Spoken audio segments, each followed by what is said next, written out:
Hello there. Welcome to the 90th episode of Split Focus, a film and TV podcast. My name is Simon Eady, and alongside me, I have my co-host and the tobacco industry marketing manager, Adrian Pinter. How does it go, sir? How does it go? General Kenobi, it goes quite well. How are you, my friend Simon Eady? I'm doing good. That's good, man. I'm happy to hear it. You deserve to do good. Yeah. I'm doing okay. Oh. Yeah. Anything wrong? No. Anything in particular that brought you down to okay levels? No, I'm pretty sure I've said I'm doing okay for the last 10 weeks in a row. Mm-hmm. So. Yeah, but you were doing well moments ago. I just wanted to see if anything changed briefly. I don't know. I was just, playing into showbiz, baby. I'm trying to stay chipper. We're about to do an episode. We're about to do an episode here. I want to make sure that I seem upbeat, energetic, excited. Oh, dude, you're seeming like it. You're doing great. Oh, thanks. No worries, man. Oh, good stuff. Adrian, what did you do this week? Did you do anything cool? Did you do anything fun? Anything happen? Nothing crazy. I went bowling yesterday, so that was good. Oh, that's cool. Yeah. Went to the bowling alley, had some pitchers of beer, and bowled. It was fun. Wow. Yeah. Just you alone? No. I went with human beings, others. More than one human being? Mm-hmm. Okay. There was 8 of us in total. Wow. Yeah. So originally we were actually going to go out to there's the Stampede Ranch. Simon, are you familiar with it in Guelph, Ontario? Stampede. It's a bar. The Ranch. Yeah. The classic. The Ranch. Yeah, I know the Ranch. It's a country bar in Guelph. Country bar. Yeah. So they did like a reopening on St. Patrick's Day, which was the Thursday before we started recording this, and I didn't go to that, obviously, but it was just like, oh, nice, the ranch is back open. So a buddy of mine reached out, like, hey, you want to go to the ranch on Friday? Let's all go. There's a group of us going. And I was like, yeah, screw it, let's do it. But alas, Simon, I got home from work, I took a shower, and then I get a phone call from my friend, and he's like, hey, the ranch is closed. Oh. And I was like, oh, okay, not a huge deal. And then me and my girlfriend already made like a plan where it's like, if we get to the ranch and there's just like a long ass line, let's just go bowling, just the two of us, and like not hang out with these people. When I was told that, I was like, well, do you want to just go bowling instead? And then he was like, yeah, fuck yeah, let's do it. So he called the bowling alley, made an appointment for 10:30 p.m. o'clock, and we were there from like 10:30 to 1. Yeah. 10:30 to 1. Mm-hmm. Wow, that's good. Yeah, it was a good time, man. You made an appointment with the doctors of the bowling alley. Mm-hmm. You know it, dude. You know it. So, that's what I did. I made some food this week. I made some traditional... Me too. Former Yugoslavian food. Made some cevapice. Oh. You know that. Wow. Yes. Made some lepenia from scratch. So it's just like Balkan-style flatbread that I made from scratch. Made some shopska salad. You know shopska salad, right, Simon? Yeah, you got some tomatoes, you got some cucumbers, you got some feta, you got some onion. Mm-hmm. Got some peppers in it and as well. A little vinaigrette. Mm-hmm. Yeah. So yeah, I made all that. It's a productive week, let me tell you. Wow. Productive week. What about you, man? What did you get up to? Nothing. I went to work. I came home. I watched shows. I watched video games. I watched them. Nice. That's right. Cool. While also playing them. Yeah, crazy week. So exciting. Yeah. What were you playing this week, Simon? Sorry, Ken, in advance. We're talking about video games. I played Horizon Forbidden West. I played Dying Light. I played Grand Theft Auto 5. Whoa. Oh, man, you're going crazy. It's wild that you can play 3 games at the same. I don't have that in me. I'm very much a one game type person. At least one game per console. I can maybe do like an online game, like if we're like playing Red Dead Online or something.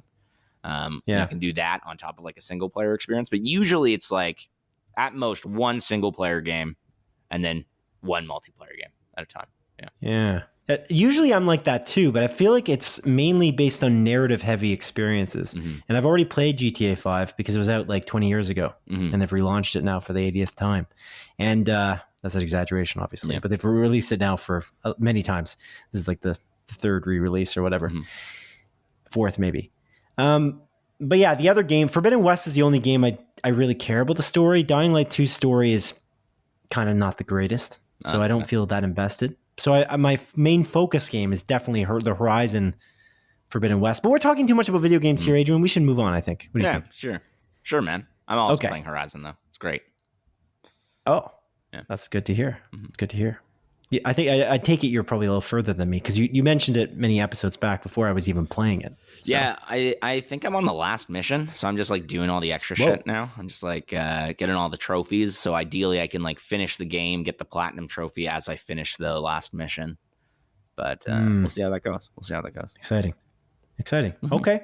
To move on to film and TV, because that's what our audience is presumably here for. Maybe. Let's talk about that Production Weekly magazine, Adrian. I'd never heard of it before today or before this week. But Production Weekly is like a magazine that goes through and talks about all the movies and TV shows that are in either pre-production, production, or post-production.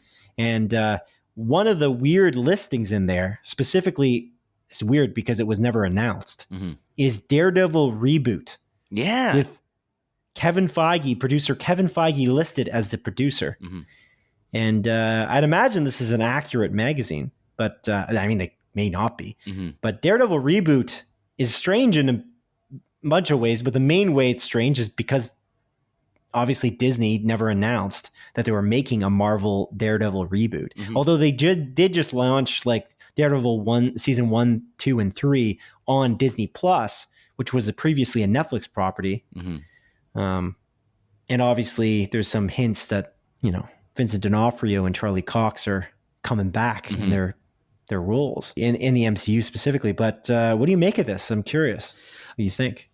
So I feel like I'm not surprised that they're bringing Daredevil back. I think both you and I were fairly confident that Disney was not going to just let this IP or like let this franchise just go into nothingness.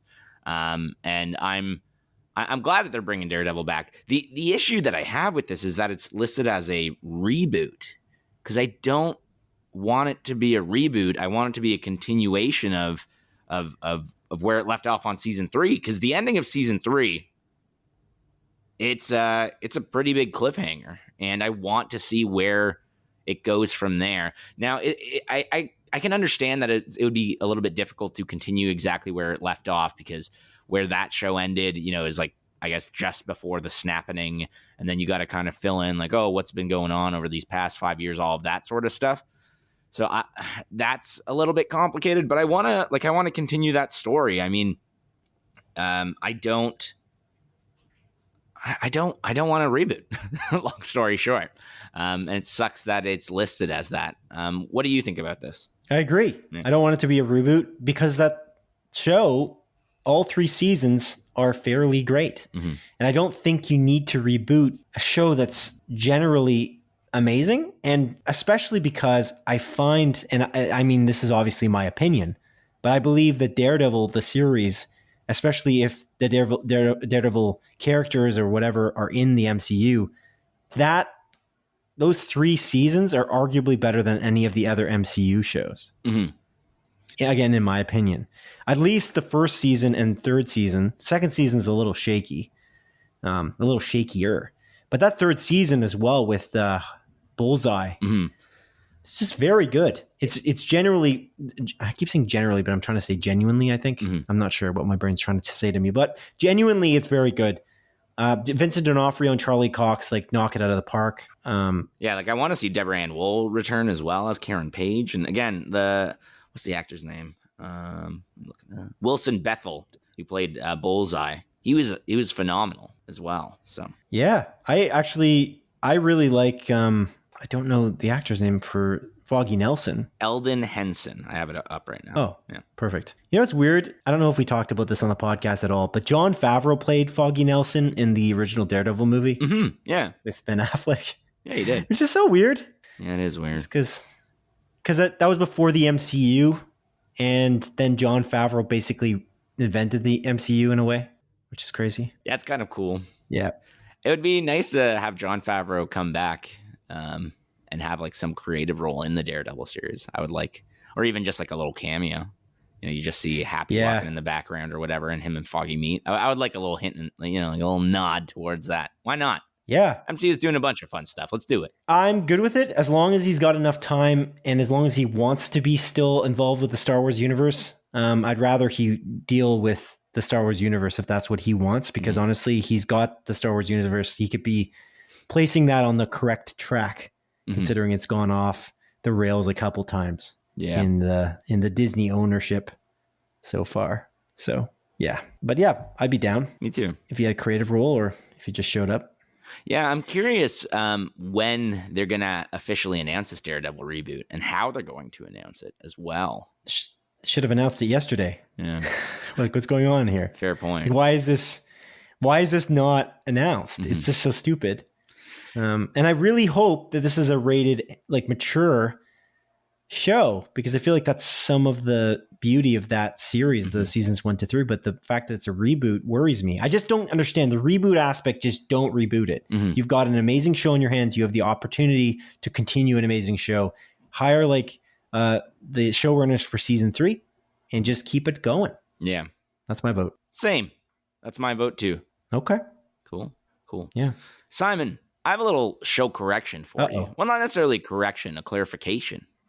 Oh. So last week we were talking about Disney Plus and, its star, I guess like extra tab that we have, internationally. But you know how in the States they have Hulu still and they have Disney Plus as like two separate services. Right.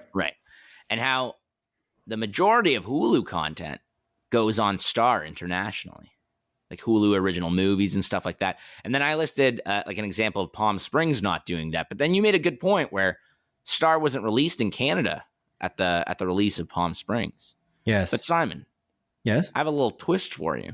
Huh?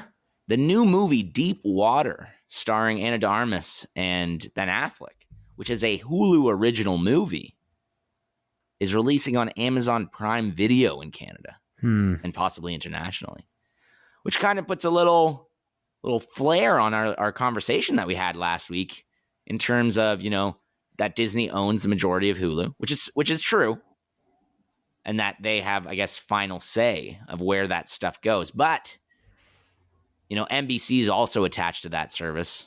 So maybe it's not as straightforward as we thought, because I found this to be very odd and very interesting. Deep Water coming to Amazon Prime Video. And it is strange because it's 20th Century Studios that produced it. So it's not like it's a mystery as to who made it. Yeah. 20th Century Studios is obviously Fox. So like you'd think it would just come to Star. What's also interesting, and it's also a 38% on Rotten Tomatoes. So I wonder if they saw it as like, this is a dud. Let's put this on another streaming service. Yeah. I don't know. I'm not sure. It did look good. The trailers kind of look great. So I'm kind of surprised it's so poorly reviewed. But anyway, I thought that anyway, that the trailers looked good. I don't think I even watched the trailer, to be honest with you. I saw two. There's one that was like a teaser that was like very like, it looked like they had a lot of chemistry. Like Ana de Armas and Ben Affleck. And then the second one was like, whoa, there's something going on here that's definitely not just them having chemistry for sure. It's interesting. So it makes sense that they would have chemistry, though, because like I believe Ben Affleck and Ana de Armas dated at one point. Is that a joke? I can't tell. No. If you're joking. No, I'm being serious. I can't tell because you have such bad memory that I like for normal people that are not Adrian, I feel like he would not have like you would have, definitely remember that we talked about this last week. No, specifically. And we definitely did. Then we definitely did, is what I'm saying. And then you would be like making the joke and I'd be like, oh, wow, haha, that's what I said last week or something like that. And I'd make a weird quip on your quip. But because I don't know, because your memory is generally not, incredible. How dare you? How dare you? I don't know. You leave your memory open for other things. Not good old Simon here. So I feel like you don't remember our conversations as much as you might remember something else. That's all I'm saying. I don't remember anything, honestly, most of the time. But you remember what you had for dinner recently? That's true. You just told a story about going to bowling. That's true. Well, that was yesterday. Yeah, well. Not a week ago, Simon. Yeah, a week ago is a long time. Yeah, it's a while. It's crazy. Yeah. It's crazy. All right. Okay, cool. Yeah, this is a pretty strange thing. I don't know. But are you going to watch this movie? No. Okay. Yeah. Okay. Well, let's reach into that mailbag for a moment here, shall we? We ask our listeners to write into us with comments, questions, and corrections by way of Twitter or by email to splitfocuspodcast@gmail.com. And longtime listener Kenneth Stadelbauer wrote into us, and he said, What did he say? Peeps, I would like to see an Arkham series that shows early incarnations of Doctors Hugo Strange, Jonathan Crane, and Harleen Quinzel. I'd rather show these characters in development and not the final product, i.e. not Harley Quinn. Strange and Crane could be experimenting on the inmates, while Quinzel is trying to establish herself as a credible doctor, while being undermined by these two narcissistic sociopaths who will sacrifice anything and anyone to achieve their goals. I have no problem with the Penguin series being pushed forward whilst the Gotham PD show gets put on the back burner. I definitely want to see Cobblepot grow into the ranks of underworld bosses and establish himself as someone to be reckoned with.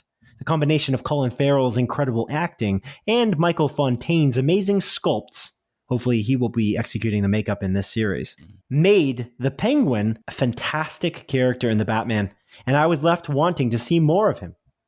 This is a letter signed by Kenneth, and he's got a quote here. Sometimes I think the asylum is a head. We're inside a huge head that dreams us all into being. Perhaps it's your head, Batman. Arkham is a looking glass, and we are you. A quote written by author Grant Morrison from his comic Batman Arkham Asylum. Adrian, we specifically talked about this last week. We talked about how there's a Penguin series that HBO Max has greenlit officially, which is very exciting. It's like a limited series that's like a sequel to the Batman movie. And of course, there's a Arkham series, which hasn't quite been greenlit. Arkham Asylum horror series that Matt Reeves is also working on. Director Matt Reeves of the Batman is working on, but it's not greenlit yet. And so we got those two. But I kind of agree with Ken. I think that would be smart if we get these characters in their, infancy, pre-villainous stages, or pre-infamy. Yeah, I would like that too. I feel like that's kind of what I said about Harleen Quinzel, or maybe I just said Harley Quinn. Like you did, yeah. I remember distinctly because you were about to say Harleen Quinzel, but I got the impression editing this podcast that you forgot her exact name and you chickened out and said Harley Quinn instead. Yeah, better save the story. But I understood what you were saying. I understood what you were saying, so I'll give you that credit. Thanks, man. I appreciate it. Yeah, you're welcome. I understand you. Even if you don't say it, I can hear it. You can feel it. Yeah. Even though we're not in the same room because we do this remotely, I can hear it in the tremble in your voice. Yeah, like that. Less exaggerated and more subtle, but yes. I did a little bit more subtly. Did you hear it? I did. I always hear it. Oh, nice. Okay, cool. Yeah. But yeah, I don't know.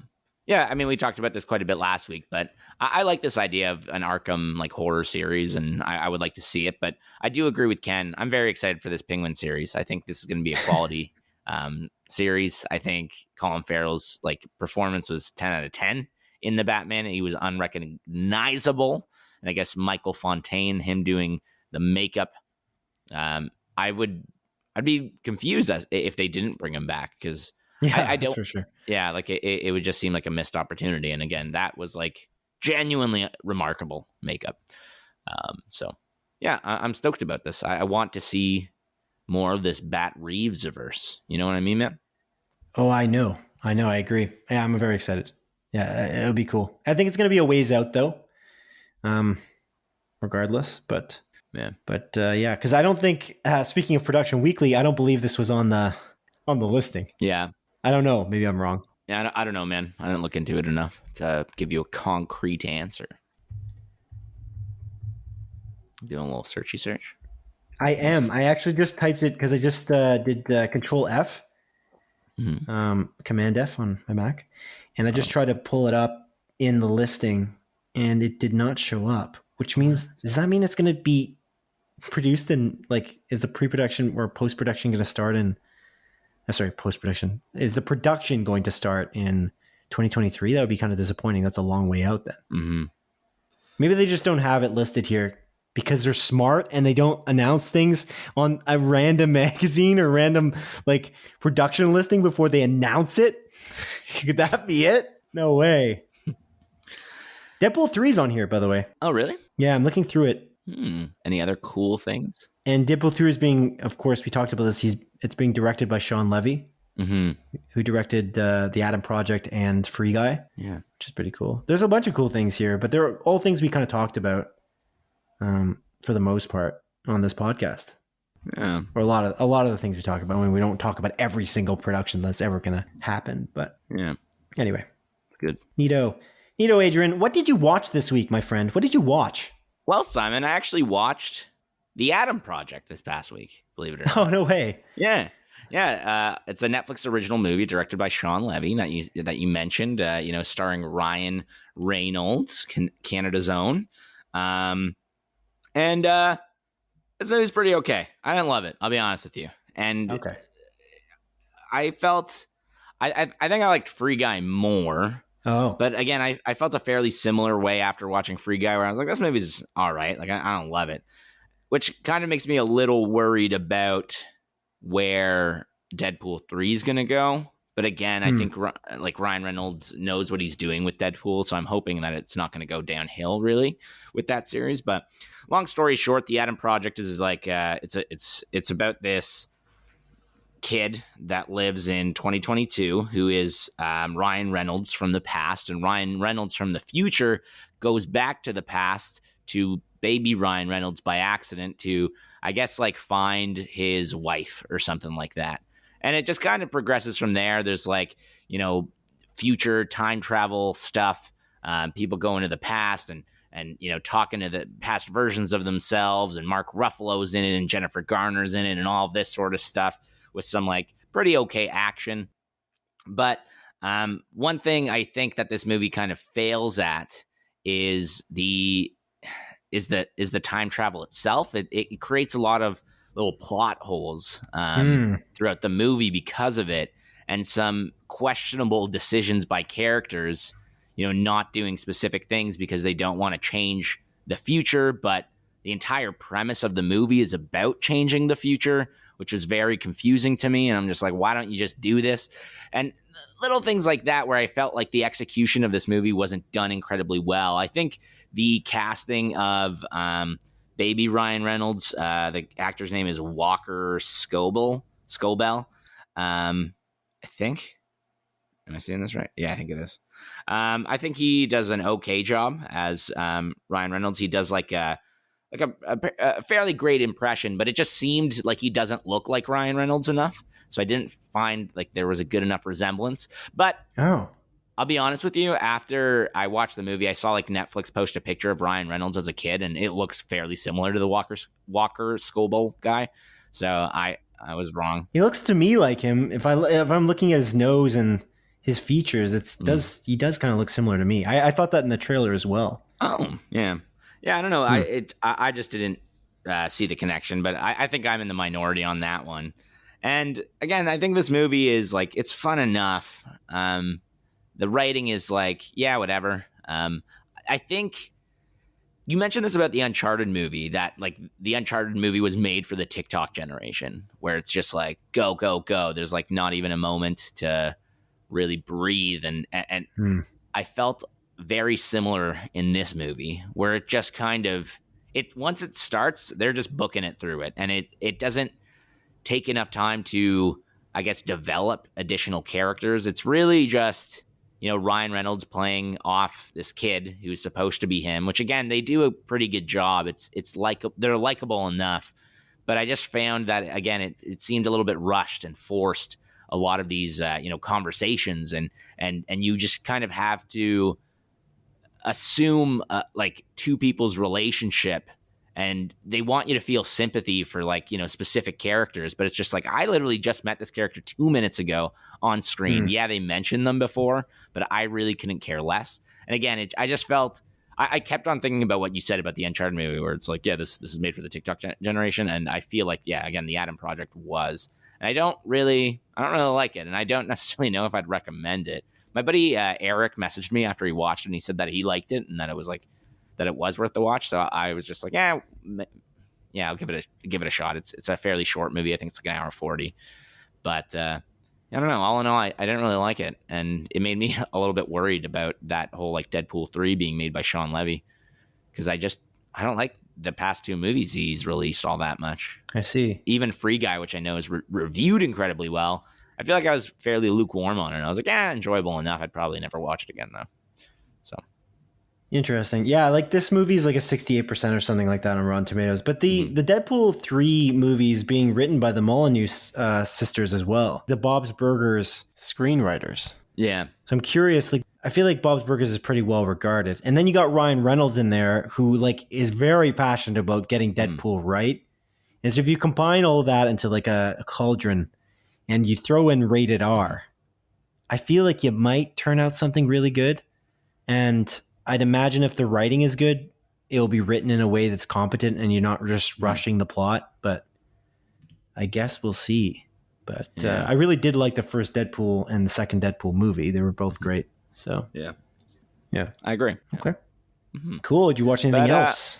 I did, Simon, actually. So last week I mentioned that there was a movie coming out called X, which is the new A24 like horror slasher movie. Yep. And it was playing in a Cineplex, literally right beside my work. So I was like, I'm going to watch this after work. And this movie is really damn good. Let me tell you, it's a really good movie. Oh, good. Yeah. That's awesome. Yeah. So it has that like, A24 flair, that sort of, I wouldn't even call it. I feel like A24 really picks their movies right. The movies they distribute, they have like something unique about them and something that kind of sets them apart. And I feel like this movie really does. It's not your like traditional horror, like jump scares and stuff like that. This entire movie is literally about building tension and setting up situations that are coming. And you just are watching these characters essentially walk into these situations where you're like, God damn, I know exactly what's going to happen. It's terrifying. And I think that's what this movie does absolutely brilliant. It's stressful. Like I was watching it and again, I felt a little anxious and stressed out. But I think the performances by absolutely everyone on the cast is amazing. It's stellar, dude. Especially Maya Goth, I believe, or Mia Goth. I'm guessing it's Maya Goth, who plays Maxine in the movie, one of the main characters, along with the elderly woman as well. She has a bunch of prosthetics on and everything like that, and it's kind of her performance in both those roles are absolutely stellar. But again, the premise of this movie is, it takes place in the 1970s. I think 1979 is the exact date, and it's about this group of I think 6 people that are going to this backwood sort of like house that they are renting out from these 2 old people. They have like a barn and everything to film a porno. And once they get there, the 2 people that live there are a little bit odd, but they kind of stay out of their way, and they make a porn movie until things start going, a little bit crazy.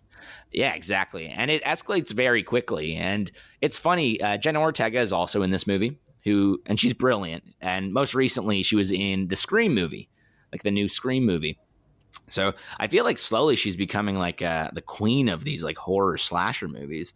She's really awesome in both of those. She was also in what was that movie? The Babysitter, the sequel to The Babysitter. I think it was like Killer Queen or something like that, which was like kind of like another like horror slasher movie. So I really like that she's also in Yes Day. Yep.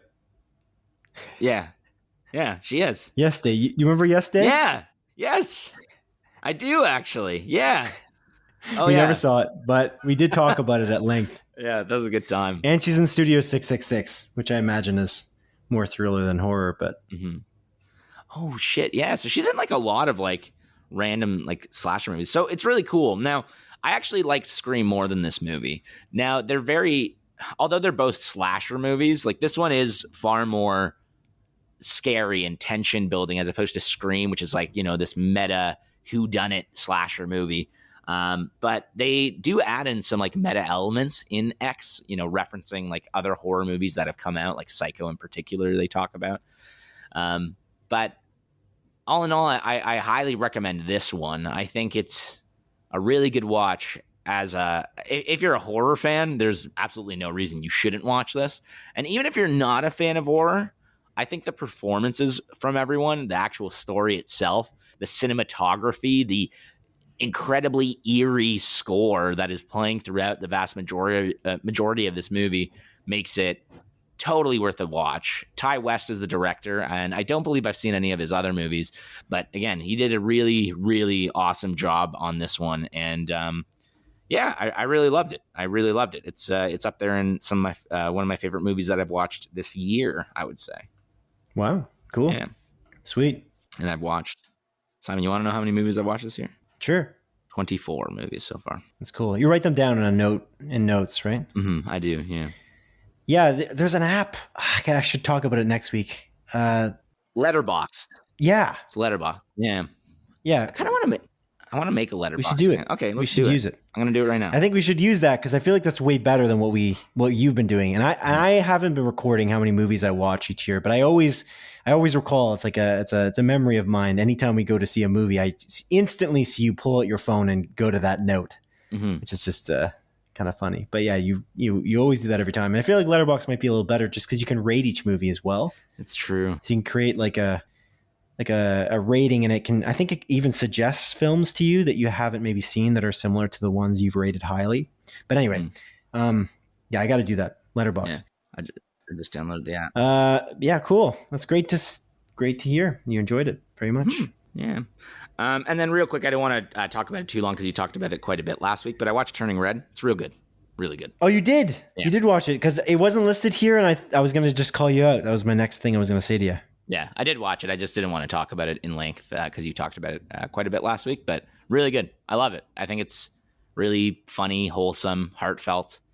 It's nice to see all these like Canadian references sprinkled throughout it. It's, coming of age story. You are 100% right. Like I love these sort of movies, these coming of age stories. Yeah. It's really adorable. And I really, really loved it. And Pixar just continually knocks it out of the park. And again, you mentioned this last week, but it begs the question, why are all these Pixar movies going straight to streaming? It's past, stupid. 3 or was it 4 movies have like gone straight to streaming? I don't know, 4, 3, right? This movie, Soul. Soul was the first one. Luca. Soul, Luca, and this movie, right? Yeah. Is there another one we're missing? I think, Pixar's My Dad's a Pair of Pants. I think that come to theaters. Yeah. And then went straight, like very soon after to streaming because COVID started ravaging the world. Yeah, it was unfortunate, but initially went to theaters for like a week or so. Mm-hmm. But yeah, it is unfortunate. But yeah, the music in that, man, the animation, it's crazy. It's really good. Turning Red, dude. Yeah, the fur. It's, God, it's remarkable. It's remarkable. It is really good. The thing we didn't talk about last week, but we talked about it a few weeks ago for Turning Red 2, is that Turning Red is directed by Domi Shi, who directed Bao, which was probably my favorite Pixar short that I've seen. I feel like a lot of them at this point, either on Disney Plus or before a movie starts. But Domi Shi is Canadian, which is neat. Obviously, I feel like that was obvious. And she kind of told a story that was a bit more personal. And I don't know. I just really appreciate that aspect. And I appreciate the fact that Pixar and Disney kind of let her run with it. And kind of do her thing in Toronto, even though it may not be super relatable if you're not a young Asian girl. But that's true. So ridiculous. And honestly, I never felt more like a young Asian girl in my life compared to when I was watching that movie. I was like, I relate to this so much. I think it was Domi Shi said in an interview or something, but you mentioned that like she took influence from like Lizzie McGuire, and I got that. I am like, yes, I see this. Yeah. I was like, I couldn't quite place it. Even the way the movie starts, like right out of the gate, the way that the main character is dancing, it like so quickly and like these weird like quick cuts around the title sequence. There's something about that. It's so playful and excitable, and I feel like I don't know, it's pretty awesome. I just feel like the whole movie is really good. It was feel good for sure, and. Somebody came up to me the other day and was like, what about Turning Red? There's all this controversy with it because it's like, it's about like a girl going into like womanhood or whatever. I'm like, what? I didn't even know that. Did you see an article about that? Because I did not see. No. You know, because their parents are afraid to show their children this. It's like it's too adult for them. They're afraid to show. Oh yeah. Well, I didn't see an article. I saw like some people reviewing it, being like, "This is, like this. You shouldn't show your kids this because it's teaching our kids to like disobey their parents and stuff like that." And I'm like, I don't. Oh, not about that part. I'm talking about like the obvious, like the title is turning red. Oh yeah, like the getting their period. Yeah. Yes, exactly. Yeah. I didn't want to spoil it, but I feel like I was already spoiling it by dancing around the subject. And it just made me sound like I was embarrassed to talk about it. I'm not, okay? Yeah. But anyway, grow up, Simon. Right. Grow up. It's that aspect of like the being about her period and all that. And I feel like people like didn't want their kids to see it, like parents didn't, because they're like, how dare they cross this line before we do it or whatever. I don't know. It just it seems ridiculous. But are you there? Hello? Yeah, I just muted my mic because the bell is tolling. Yeah, you can't do that. Either remove the clock from the room. It's like I'm talking to no one sometimes. I'm just like talking and you're muting the mic because the clock is embarrassing you. It's not embarrassing me. If you don't want the clock to embarrass you, you could just remove it or mute that baby. I'm not embarrassed. You're embarrassed about talking about periods, you weirdo.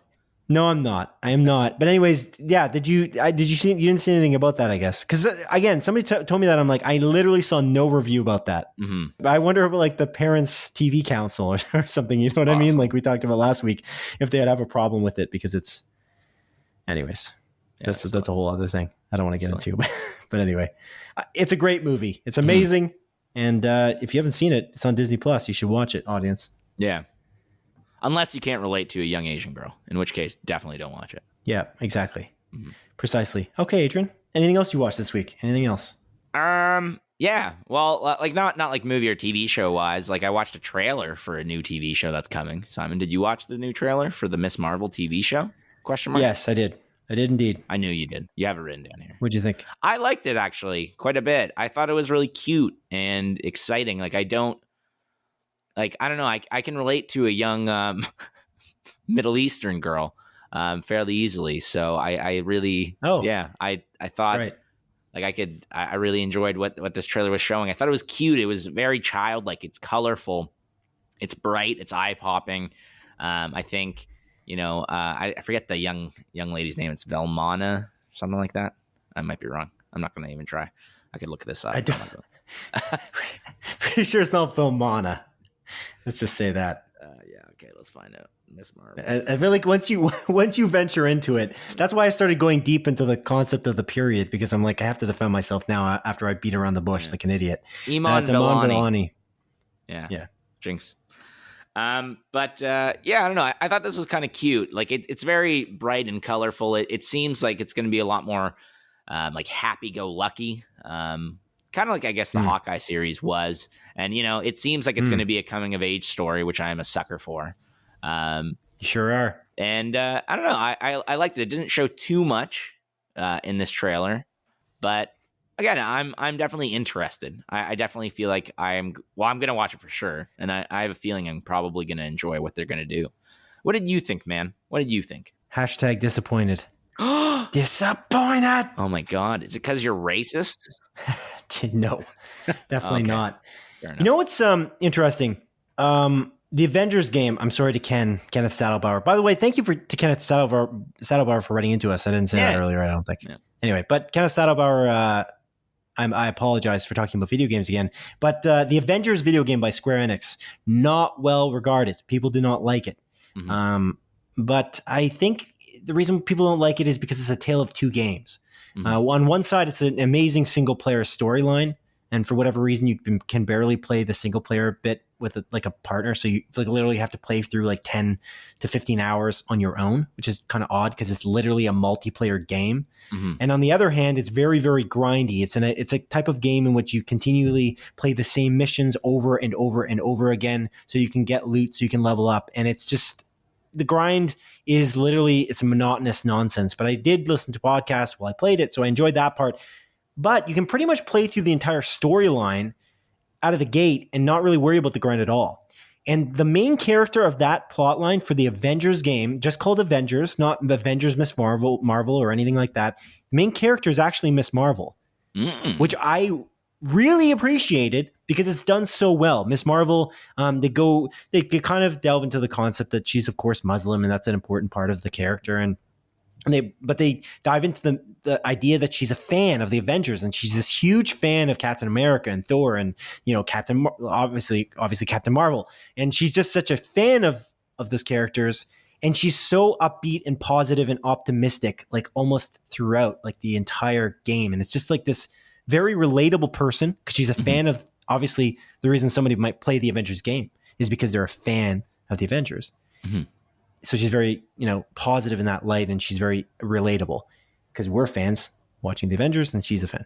So I love that character, and I think that she's probably the highlight of that game. And if somebody's thinking, should I play the Avengers game? I got it for free from Game Pass or whatnot, whatever it may be, and you get it for free or you can buy it for $20. I think it's worth it to just play that 15-hour storyline because it's actually really good. It's very funny and charming, and the voice acting is really good. So I'm just going to stop there for a second, say that character is awesome, and then move on to the trailer. The Miss Marvel trailer for the Disney Plus show is not good. It's genuinely, it's just not a good trailer in a bunch of ways. It's a trailer, though. Let's just put that, take this with a grain of salt. It is a trailer, yeah. Which means that the actual show could be better than this. But to me, the visual effects, I think of them as being pretty cheap. I saw that there's she wears this wristband in it, and she, I guess, gets powers from that, which is not her powers in the comic, but I get it. They changed that. Fine. Yeah, I think the main reason they're changing her powers, sorry to interrupt, but is because she has super stretchy powers. Like she's like a stretchy person. And beginning, I believe they call it. Yeah, and I think the reason they want to kind of avoid those powers is because they are bringing in the Fantastic Four, and I think it's just a little bit too close to Mr. Fantastic. Okay. So they don't want two stretchy people at the same time. Sorry to interrupt, but yeah. So yes, so they're removing that because of that. So they switched their powers to be powers with a capital P and an exclamation point. That probably my least favorite powers of any superhero ever. If you have all the powers. Oh, you could do whatever you think you want to do. Oh, you want to make a big fist and punch someone? Okay, cool. Oh, you want to make the floor just walkable? Okay, cool. Yeah. I don't like that. And I don't like Superman because he's invincible and can fly and has the ability to shoot lasers out of his eyes and blow frost breath and move at the speed of sound or whatever. What can't he do at that point? It's very Green Lantern. It is Green Lantern a little bit too, yeah. So that's a weird choice already, but I can look past that. I was just talking about the bracelet being cheap. It looks cheap, and the powers look cheap. It looks to me, honestly, like Stargirl. That's what the show looks like to me. The whole trailer, everything about it, it just reminds me of a CW series. It legitimately does, and I don't know what's going on. And even, just take everything else. What did they show in this trailer? Almost nothing. Disney is so annoyingly showing too many plot points in every show and movie trailer that they've been launching lately, or at least a lot of them. Like Spider-Man No Way Home revealed too much. That's Sony, but still related very, very closely because Doctor Strange, etc. And you also have Shang-Chi showed Wong and Abomination unnecessarily. It was just why? Why did you do that? There's nothing shown in this. There's no villains shown in this. The villains that they kind of showed was there was this weird smoke effect. I watched this trailer 3-4 times because I was like, am I missing something? Because I just don't like this. And I just don't know what it is about this that makes it look so cheap. But the smoke effect around the I guess the villains walking out of this corridor in the middle of some dark alleyway. I was I don't understand what that was. And I thought maybe it was it's stylized. And I'm I don't think that part of the trailer was stylized. They changed the tone of the trailer at that point. And if those are the villains, who are they and what's their point? What's their purpose? Are they going to be another nameless, purposeless villain? I just don't know. I feel I don't know. I just can't. I don't know. I don't love it. It's lackluster. I think that Vellani, Iman Vellani, was kind of charming in the trailer. And I like the idea of it being a coming of age story in the Marvel Universe. That looks good. But the cheapness of the trailer, I can't look past that. And I'll just say one last thing. The unbeginning powers suit Miss Marvel's personality quite well because it's such a goofy power. It looks so goofy. I love it. It's so cool. She's just this goofy person who's just so optimistic and so upbeat and so, like such a fan of the Avengers, and she's got this weird stretchy power which she can just become really big and like hit people with like this giant fist.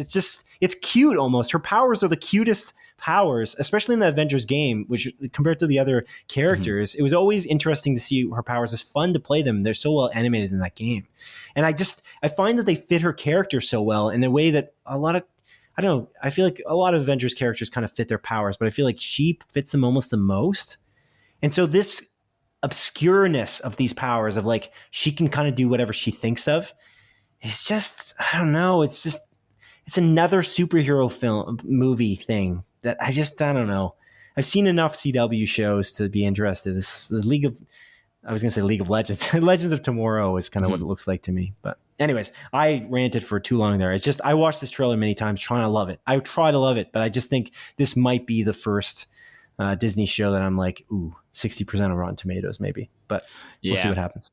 Yeah, maybe. I'm curious. I feel like you're going to have like that typical... it's tough on something like this, where like, I imagine you can have like legitimate like criticism, but there's going to be that like influx of people that are just like racist and, you know, like, I know, that's the problem. It's hard to criticize stuff like that. I know, that's why I prefaced it with the Avengers game being that's such a cool character. She's so cool. And she's just, oh man, that performance in that game too, so good. I just loved playing that story. I just wanted to keep going back in because I just thought she was so interesting.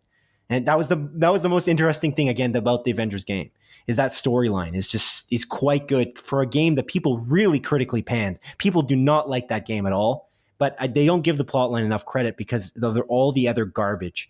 Because like I played what 15 hours of the storyline, and I kid you not, I spent I think 120 hours in total in that game.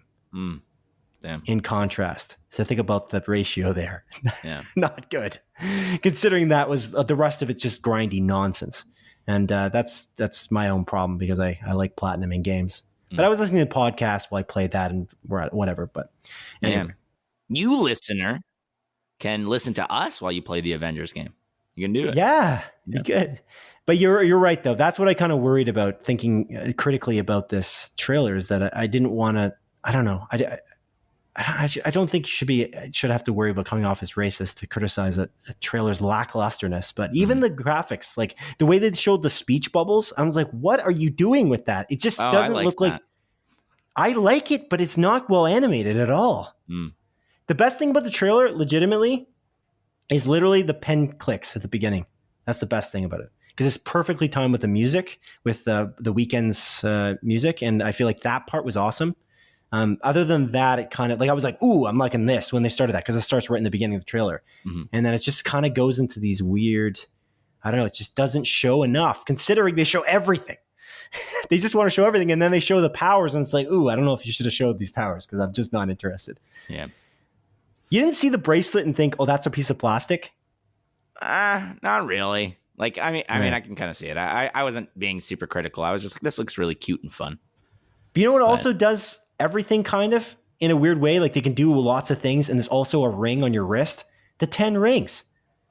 Like, you're still kind of merging the two things.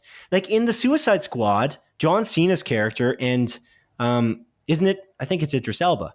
They make the joke that they do the same things.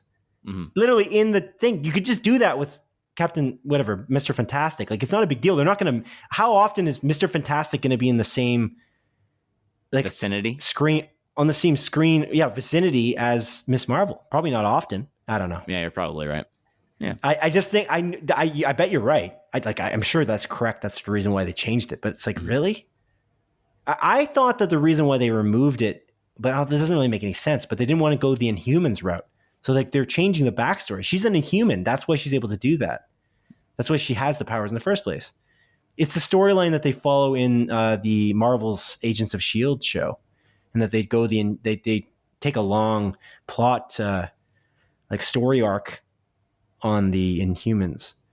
And they didn't maybe want to do that again because they're probably trying to go through X-Men. Like what I'm trying to say is the X-Men storyline and the Inhumans aren't completely different. There's some similarities between those two kind of Marvel properties in some ways. So it's like almost like she's like merging into X-Men and into the Fantastic Four, and they didn't want to do that yet because they have plans for it. So that's maybe what's going on. But anyways, I'm sorry. I've gone off on Oh, don't apologize, man. Do I want it to be amazing? Yeah. Yes. I think so. Yeah. I do. I want them to completely prove me wrong, but does this trailer amaze me? No. Like Moon Knight is like, that's a trailer. That's coming up soon, man. That's a like what? Just over a week away? A week and a bit away? Yeah. And I also want to, like, I like, again, what you said, a coming of age story. Yeah. Amazing. Just like CODA, which I watched this week as well. Yeah, that was a well-planned segue.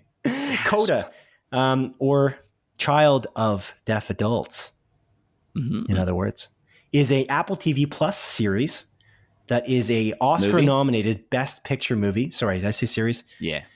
Best Picture movie that is directed by Sean Heder. I believe her name is pronounced, Heder. Sean Heder, Sian.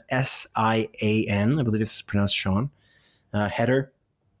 And it's just such an amazing movie. Oh my goodness. It's my favorite movie of 2021. I'll just say that out of the gate. Yeah, it's so good. It's so surprising. I can't even believe it. I was shocked. I went in thinking, I got to watch this movie. It's on Apple TV Plus. I have an Apple TV Plus subscription. I may as well just watch this movie and in half. Like I'll watch it half and then I'll watch the next half at dinner time or whatever. I'll space it out. It was my day off. I'm like, I want to play video games and I just, I'm eating something, so I may as well watch something. So let's just start CODA and stop it and then start again later. I do that occasionally. I did that with The Shining. I don't feel like it changed my opinion of The Shining when I watched it for the first time, 5 years ago or whatever. I was like, it didn't change my opinion, and I love The Shining. And I thought, let's do it with this. I literally couldn't put this thing down. I was like reading a really good book or something. I just couldn't stop the movie. It was so enthralling. And it's a coming of age story, like incredible acting. Troy Kotsur is also nominated for Best Supporting Actor. But basically it's about this kid named Ruby, who's a high school student, I believe in grade 12. And she lives with deaf parents and a deaf brother. And she's like the only one, hence the name Child of Deaf Adults. She's the only one that can hear, and she's interpreting constantly to and from American Sign Language for her family. But she goes to school, and it's this concept of like how kids, of course, because kids are mean, how they treat her because her family is deaf, and this kind of like this story of this girl who does so much. Like she's working with her family because she's got to interpret for them. When they're actually a fisherman kind of family. Her brother and dad, they go out on a fishing boat because they live in Massachusetts, and they fish, as a job, as an occupation. And she goes out with them every morning at like 3-4 in the morning, which is wild. And then she goes to school, and it's just like she's just so hardworking, and it's so interesting. It's just such a great story in general, and it's done so well and competently. Obviously, I kind of went into this, I shouldn't say obviously, but I went into this with this concept that it might be like Sound of Metal. Mm-hmm. And that's I feel like it's very almost an ignorant way to look at it potentially. But I thought, well, it might be a bit depressing because a lot of these Oscar nominated movies like Sound of Metal, actually, honestly, just to be honest, last year's Oscar-nominated films were incredibly depressing, almost all across the board. I don't know if you recall that. Yeah, but this year's not like that at all. I don't know if you find that. Yeah, I'm trying to think of like all the movies that I watched this year that are the Best Picture noms. Let me pull that up. Nightmare Alley, Licorice Pizza, Dune, right there. Those aren't depressing. They're different. They're one's a thriller, I guess. Licorice Pizza is definitely not depressing, and Dune is definitely not as either. Like, if you look at the others as well, like Drive My Car is a little bit for sure. That one's definitely sad. It's melancholy. But I find that this year's, like if you look at the lineups for both years, it's almost like a representation of our years. And that last year was just really a downer because we were like deep into COVID. And now I feel like people are tired of it, and we're kind of coming out of it, and the pandemic life is kind of ending. And but this movie kind of struck me two ways to be kind of sad. One was the Sound of Metal connection, and then the other one was Manchester by the Sea, which it's the same color palette because it takes place, I believe they both take place in Massachusetts, I think. But anyway, that movie was also quite sad and depressing. And the way it starts, I was like instantly like, oh yeah, here we go. But the way it's shot, there's a various like drab, it's very, very dark in terms of it's kind of a very rainy atmosphere area. And so I was like, okay, I'm curious what this is going to be. I know it's going to be amazing. Let's see how it goes. Again, I cannot put it down. I went from laughing to crying within like 5 minutes. It felt like watching a Pixar film at times. I was so surprised. And I just thought like everyone was just so enthralling in it. Like the acting is so good as well. Like we got Emilia Jones, who I've not seen in anything, and she's just so amazing. Troy Kotsur obviously was nominated. Marlee Matlin's amazing. Daniel Durant plays her brother. Eugenia Derbez plays like a teacher at her school, and he's also really, really good. I thought the pacing was just so good. Like the way the story like goes in terms of its pacing and the way, again, they handle their subject matter in such a respectfully and kind of humorous way. It doesn't try to kind of dive too deep into like the struggling aspect of it, like the going too harsh into that kind of world. They treat it like these are human beings, and they gave this like really fair shake, which I really appreciated. Of this, like the characters just seem so real. Ruby's relationship with her family, with her friends, with her teacher is just so real and so human. She's in a tough situation, but there's a lot of humor and like joy, and I don't know. It's just beautiful. It's a beautiful movie, and it's probably maybe one of my favorite movies. I don't know. I really like it.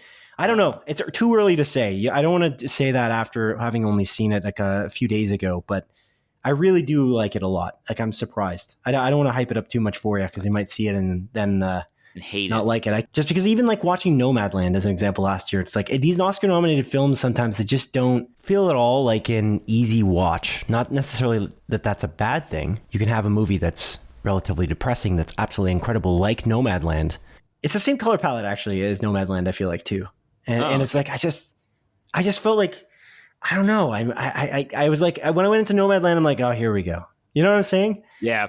And it's like I'm not sure, but going into Nightmare Alley, seeing the trailers, I was like, okay, this is gonna be something. I don't think I've seen a single trailer for this, and I just wasn't prepared for what a journey this was gonna take me on. And again, it's beautiful. It's a beautiful movie. That's all I'm gonna say.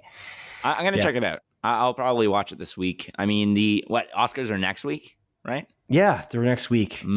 So I'm sure we'll cover the Oscars on next week's episode. So I'll try to get this watched, and then I want to watch Power of the Dog. I haven't seen King Richard yet, nor have I seen Belfast, but those two movies don't really interest me too much. But CODA and the Power of the Dog are the two that I'm just like, yeah, I gotta watch these. But CODA, I just checked, it's like only an hour and like 50 minutes, so not too long, which is nice. Yeah. So. Yeah, King Richard would be the one I would see. That's the one I'm most interested in. Belfast, I'm probably the least interested in. Yeah. I'm sure it's amazing. But again, Belfast is another one of those ones, like Nomadland. It's just, well, that's even in black and white. But it's like, you just get this feeling that it's just going to be this like heavy movie. You know what I'm saying? Yeah. Yeah. I don't even know what Belfast is about. But I remember like watching those trailers and I'm like, damn, this just looks sad. I don't know. Maybe it's just because it is black and white. Who knows? Maybe it's like a super uplifting, positive movie. But yeah, like watching it could be. It's like, I don't like how I feel. Yeah, yeah. King Richard looks like an inspiring story because it's about Venus and Serena Williams, and I just think that their story is pretty inspirational. So I'd imagine it's going to be pretty great. Yeah, I had no idea that Will Smith was their father. That's crazy too. Do you also have issues with other movies? You know, in the difference between reality and fiction? Mm-hmm. Yeah, all the time. Did you get really upset when you saw Lena Headey walking down the street? Mm-hmm. I did. You heard about that though, right? I know. I feel bad. Dumb. Yeah.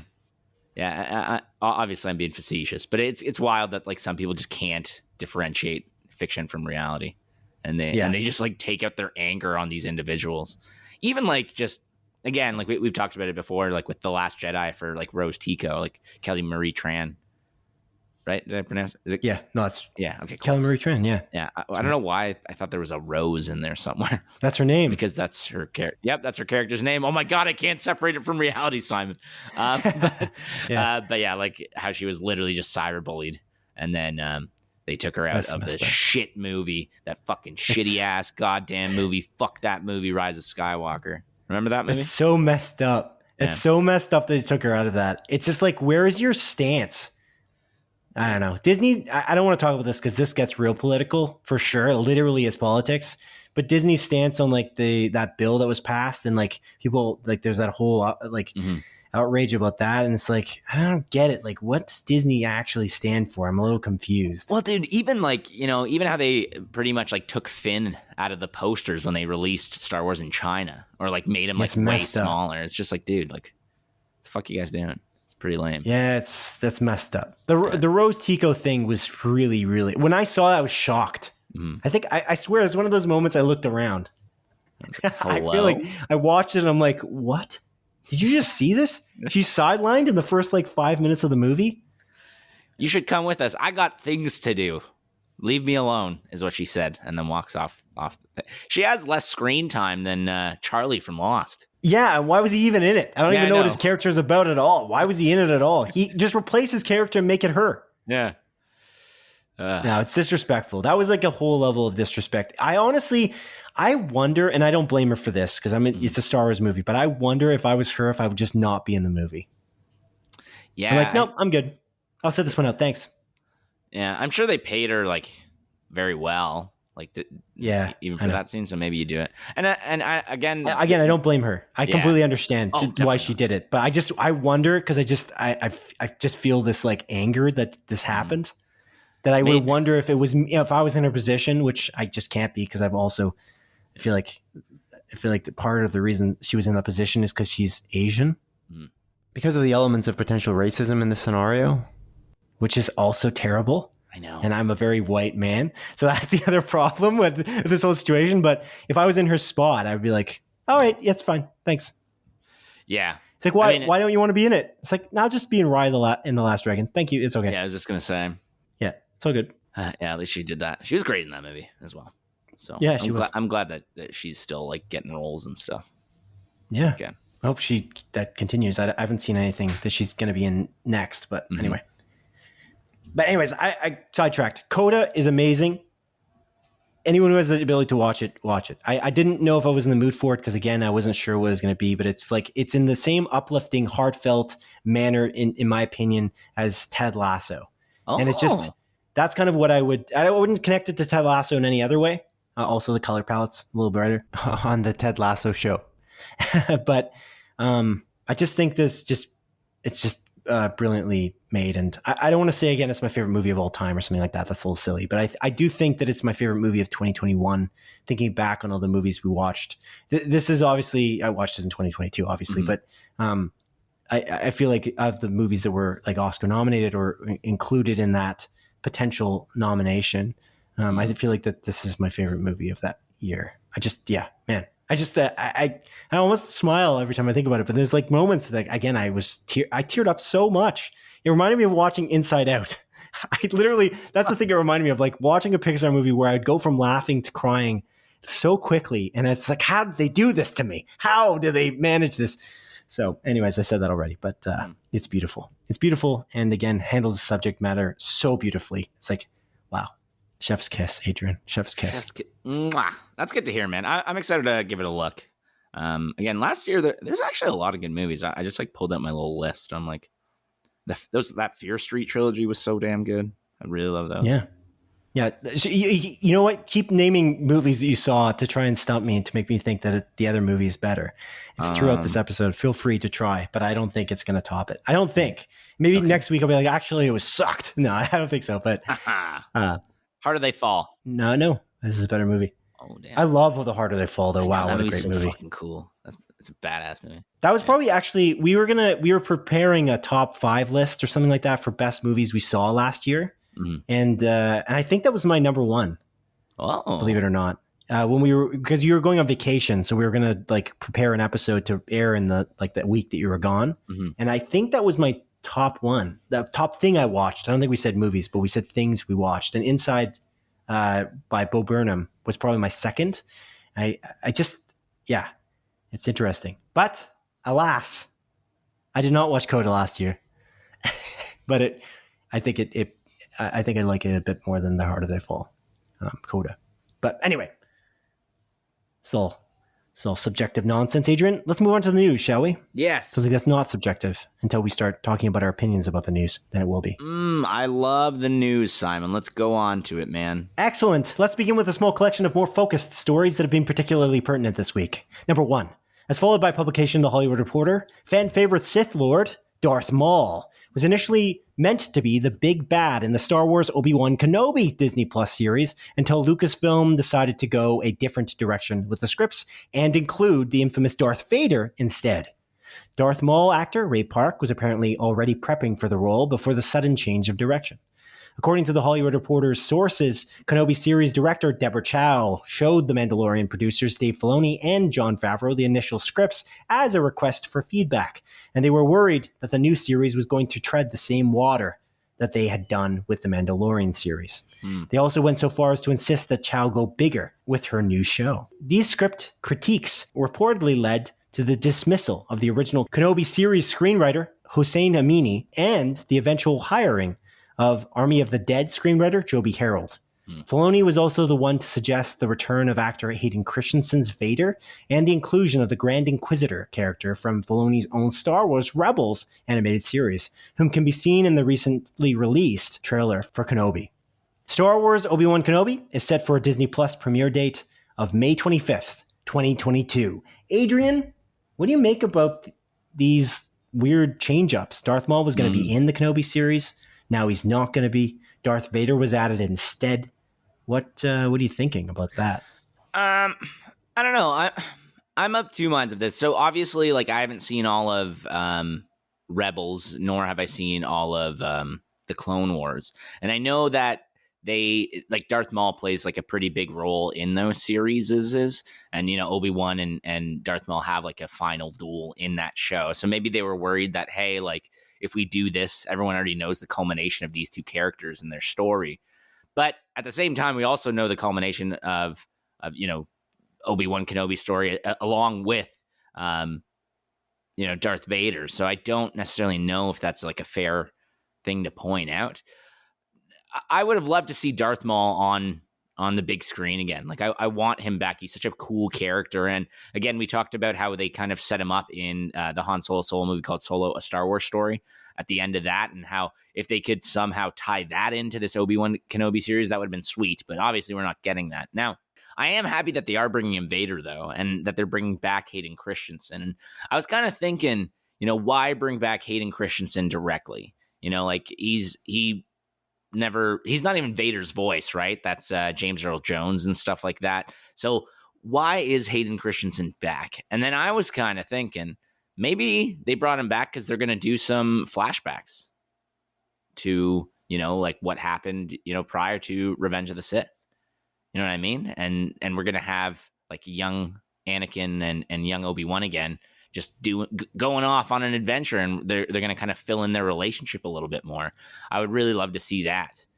But yeah, I don't know. I'm a little disappointed to hear this, but again, I trust Dave Filoni and Jon Favreau, and if it was their feedback to kind of get that out of the script and bring in Darth Vader and do these cool things, then I'm more than okay with it. Honestly, I have full faith in what their vision is, and if that was their feedback, then it's probably the right choice. What do you think? Yes, I agree with that last sentiment. That's what I've been thinking. I'm thinking that Deborah Chow made some great the Mandalorian episodes. Mm-hmm. So I trust Deborah Chow, and I respect that she gave them the scripts because she worked with them. She collaborated with them on The Mandalorian, and they seem to get it right consistently in terms of the Star Wars universe. They have not, in my opinion, had a miss yet. So for that reason, I am less worried about the Kenobi series now than I was a couple of weeks ago when I was mentioning that Joby Harold has not the greatest track record in terms of critical reception. And that worries me because, again, his movies that he's written, especially the movie that I wrote here, which is Army of the Dead, is just not well written. No, I agree. Like, it's just legitimately, that's the issue with that. That movie's otherwise kind of good. I don't like the writing. The dialogue makes no sense. Characters make stupid ass decisions. And it's like, I know that this is kind of a ridiculous plot line in general, but doesn't mean every character should make dumb decisions. Like, talk in a room, well, there's literally an impending doom. You know, there's seconds before you might get killed, and you just decide to like have a heartfelt like release of all of your emotions to one character and just like talk about something that you should be talking about when you leave a zombie infested area. I just find that that's so dumb. And it's just, there's a lot in that movie that's just dumb decisions that just frustrated the hell out of me that just shouldn't have happened. So with that being said, the fact that these guys are directly involved in this, I'd imagine that this is actually going to be better than I kind of was expecting, or it's going to be closer to what the trailer shows, which the trailer, in my opinion, looks pretty good. And it leaves room for another character to return. And that, Adrian, that character is Samuel L. Jackson's Mace Windu. Oh, so Mace Windu. Yeah, he fell at the Windu. Yes, and I feel like he might not have been in this if Darth Maul was in it. Not sure, but or maybe he would have as well. But I just feel like, I don't know. There's something about this. I feel like Samuel L. Jackson was in an interview recently because he's in this new Apple TV Plus limited series called the Last. I can't remember, something Ptolemy Gray, but I keep forgetting the beginning of that. Anyways, he apparently, his performance in that is amazing, which is awesome. It's The Last Days. Yeah, it's getting really good reviews. Yeah, The Last Days of Ptolemy Gray, which is an Apple TV Plus series. So people are interviewing him for that, but they've asked him about Star Wars. And I was like, weird timing, guys. Weird timing. Why not just ask him about Nick Fury or something? Why are you asking about Star Wars? I don't know. I just feel like he's in it. I think he's coming. I don't know. It maybe not in this series, but I think soon. If not, maybe the Ahsoka series is going to go back in time. Ooh, yeah, I don't know. But yeah, I don't know about the flashback thing. It's an interesting sentiment that you just made. I wonder if they're just going to have him with his helmet off. But that's a more reasonable explanation. Yeah, you may be right though. They might do also flashbacks too. But they keep in mind, this is literally since 2005. That's when they I think they even finished it in 2004 or something like that. 2003 is when they finished filming Revenge of the Sith. That's when the last time these two gentlemen were together, or even in a Star Wars property, really. So that's a huge gap of time. They're older, and I guess you can de-age them, obviously. Well, if you could literally recreate Luke Skywalker, I think de-aging them isn't too much trouble. But do you think that would be the only reason he's coming back? That's what I'm thinking. I feel like that wouldn't be. I think he's going to be literally wearing the suit, and I think Darth Vader will be a force to be reckoned with, and it'll be interesting. Plus, it doesn't make any sense. The plotline was apparently supposed to be Darth Maul searching for the Skywalkers. And it's like, what? Darth Maul? How could you have Darth Maul without Darth Vader caring about this? Obviously, Darth Vader is the one who ordered it. So Darth Vader wasn't in that version of the series. It's like, that doesn't even make any sense. So I can see why they would say go bigger, because it's like clearly like you're really thinking real small. If you're including Darth Maul, but you're not including Vader, or I guess if you're not including Vader, you're not including the Emperor. So that's a weird choice. So I'm glad that they cleaned it up a bit. Yeah, I'm very excited for this series, though. I can't wait to see what they've come up with. And again, I think I'm on the hype train with you about Mace Windu coming back after he fell at the Windu. Yeah, we'll see. Let's not get our hopes up too much, but it would be really awesome. Oh no, dude! Hey, man, hype train, baby. Let's do it again. That ship has sailed. I'm swimming to it. Yeah, that plane is front crawl. Doing some nice breaststroke swiftly. I feel like I just made a crashing sound. I guess I'll listen to that in post and decide whether it's worth keeping in. All right. Yeah, it's fine. Story number 2. As reported on by publication Variety, Netflix is now experimenting with more subtle ways to crack down on Netflix account sharing between households. As you may recall, password sharing between households is a forbidden practice by Netflix's terms of use. But according to a study completed by Advertising Research Foundation, 36% of the 10,000 Americans that took part in their study admitted to sharing a password with out-of-household relatives. With Netflix's stiff streaming competition and reduced subscriber growth, they are looking at new ways to increase revenue. In Chile, Costa Rica, and Peru, Netflix is experimenting with their pricing tiers by adding the ability for subscribers to add up to 2 extra non-household users for $2.99 American. At the moment, this $3 add-on is reportedly being positioned as an option given to customers who reside outside the account owner's household. In other words, they are not forcing these fees currently, but will prompt the client when the software notices a login from a remote household. Adrian, what do you make of this? I think this is really stupid. And I think... Oh, yeah? I think one of the reasons why Netflix became so huge was because of, just like share your Netflix password. So like if one person lives in a different house or, you share it with your family, like you as an example, like you share your Disney Plus account with myself and some of your family members as well. And you're paying for that service. So I just don't really see like... It's interesting you say that because it's like it's part of the culture. Yeah. It's that ingrained. It's like Netflix and chill. Mm-hmm. There's jokes about this on multiple TV series, I feel like in movies, about sharing a Netflix password. Yeah. It's like they're gonna change history in a weird way, if you know what I mean. Because there are so many things that reference the fact that you can share Netflix passwords. Mm-hmm. Eventually people will be like, well, we used to be able to share Netflix passwords. That's what that reference was mentioning. Yeah, but now you got to pay $3. And I just find this so silly considering how much they've increased Netflix's price point as well. I feel like this is a wrong move by them. And I think if anything, they're going to lose subscribers and lose revenue because of this. Because, I mean, even you've mentioned that you've considered canceling Netflix. And if they do this, honestly, maybe I will do. Again, it's already gone up. My parents pay for it, which is whatever. But I know my sister uses their Netflix account as well, but she doesn't live in our home. So I don't know. It's Adrian, you rule breaker. I'm breaking the law, baby. But again, it's I just don't. I find this silly, and it's definitely the wrong move. I really hate this. And again, I feel like Netflix is kind of shooting itself in the foot. When you're getting more and more competition, you want to make your streaming service more appealing to the masses, not less appealing. And I feel like they've just continually made these decisions to make it seem less and less appealing to be a Netflix subscriber. Interesting. It's neat because they keep increasing their price to the point where they're one of the most expensive streaming services right now. Dude, Netflix is more expensive than Crave with HBO. Think about that. Yeah. HBO content. Arguably, home box office, arguably the best content out there, on TV. They release some of the most renowned television series and some great movies. They have less content though. They do have less content, but it's quality, right? You have such amazing quality. Not that Netflix doesn't have amazing quality. I love Ozark as an example and stuff like that. But it's just, I feel like this is... It's weird. I understand. Netflix, I don't necessarily think has ever been considered a premium brand. It's just something that everyone has and everyone uses it. And yeah, they have a couple of really amazing shows or a bunch of really amazing shows, but they also have a bunch of shit on there.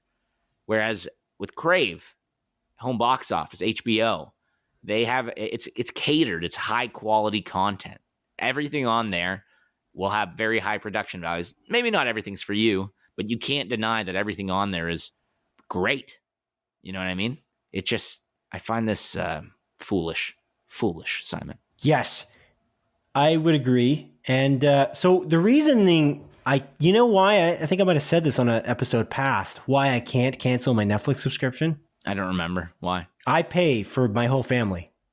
Oh. I pay for everyone and they're outside of my household. And so you know why I can't? Because they all use it? Yeah, because they all use it. As soon as they would decide that I would have to pay more for them, sayonara Netflix for 1 month. I'll enter next month. I'll start canceling it. The only reason I don't do it is because I'm now talking for how many people. But if I don't need to watch Netflix, I can just wait for the show that for next week. Or next month I can just subscribe again and just watch all the shows I need to catch up on. That's what's it's gonna end up being. This is a la carte, guys. The reason why people like streaming services, the reason why people stopped using Napster, LimeWire, torrenting for music, is because Spotify and Apple Music and all of these guys, they made their prices extremely competitive. They're extremely not pricey. Mm-hmm. And they're very easy to just subscribe, use the algorithm, and find way more music than you'd ever seen before for a way lower price. If Spotify doubled their price, a sayonara Spotify. That's it. People are going to start pirating again. This just increasing the price as well. It just increases piracy, in my opinion. Unless it's increasing with inflation, but this isn't increasing with inflation. They're claiming their value is way more than it was, and they keep increasing the price to massive levels. That's why I've been tempted to cancel it. If they decide to do this, I will cancel it 1 month and then come back into it another, because there's no benefit for me to keep it. And that's the thing. So they can do this. I'm okay with it. My family will just have to subscribe on their own. But I'm just going to say, no, I'm not doing this. But keep in mind, they're so far not doing this. I just want to be clear. I understand what the story says. I wrote it. I wrote it based on the Variety article. But they're only testing this and piloting it in Chile, Costa Rica, and Peru. And they're not forcing you to jump in for $3 per extra account user in not the same household. They're just prompting you if you'd like to do it. So I'm curious if they're just going to say, hey, do you want to, live on the honor system and do this? But I'm going to say I'm not going to do that. Especially my family's owned this Netflix subscription. That's how long Netflix has been around. We've had this Netflix subscription for years. And we all lived in the same house when we had it. That's the funniest thing. And now we've all kind of gone our separate ways. And I took on the burden of paying for it, but it's the same account, it's a storied history that this account has. And now we live in different places, but ultimately we still have the same account. But again, if you want to make me not do that, that's fine. But in the end, I guess that will help Netflix if each of my family members then pays $20 a month, but they probably won't. My dad won't pay $20 a month. He's going to pay for the smallest tier. He doesn't care about 4K. He won't do it. He will not touch it. He might not even subscribe to Netflix at all. It just might not happen.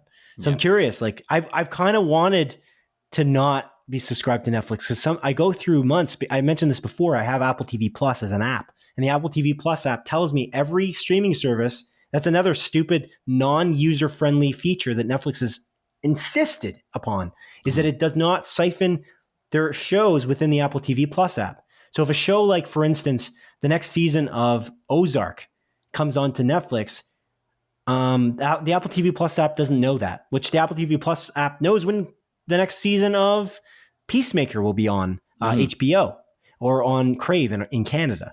It tells us all that information. I can search up shows, but I cannot search up Netflix shows through the Apple TV Plus app, even though it siphons and filters every other streaming service, pretty much.